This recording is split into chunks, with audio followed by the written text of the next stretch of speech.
In the second part of our seminar, we're just going to keep on solving by factoring. Each one is going to be a little bit different, so we want to go over that. So let's take a look at example 4. Now this is a trinomial. It doesn't have any common terms, so we're going to make 2 parentheses, and we're going to just factor that. Remember, when you factor it, the 2 numbers we factor have to multiply to 9, but they have to add to -6. The only way that's possible is if they're both negative. So we get x minus 3 and x minus 3 and x minus 3 equals 0. They repeat, don't they? So we don't have to write it down twice because it's going to be the same solution. Add 3 to both sides. X equals 3. This is what we call a double root. That is, when we graph this parabola, it's just going to touch at 3 and then go back up. Let's take a look at example 5 here. I'm going to blow this up so we can just be looking at that problem. Okay. 2 numbers that multiply to -15, but they add to -2. Well, it'll be -5 and +3, because -5 times 3 is -15, but -5 plus 3 is -2. So x minus 5 equals 0, or x plus 3 equals 0. So we're going to add 5 to both sides on the first equation.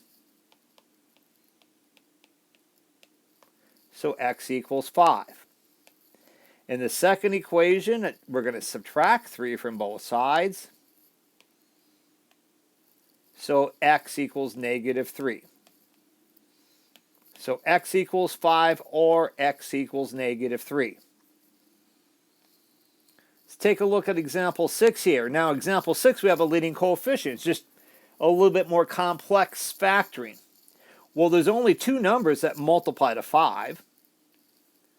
So I'm going to go 5x and x. Now we're going to do some guessing and checking. I know the 2 numbers I pick have to multiply to 24, but I have to guess and check to get 34. Oh, let's try 6 over here and 4 over here. Because when I do that, 5 times 6 is 30, plus 4 equals 0. So I get 34 when I guess and check, and that's exactly what we get. So then we say 5x plus 4 equals 0, or x plus 6 equals 0. Well, in the first equation, we're going to subtract 4 from both sides. So then we get 5x equals -4. Divide both sides by 5. X equals -4 over 5. In the next one, we're going to subtract 6 from both sides. So x equals -6.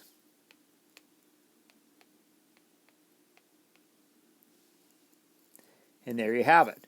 One's a fraction, one's a whole number because of that leading coefficient.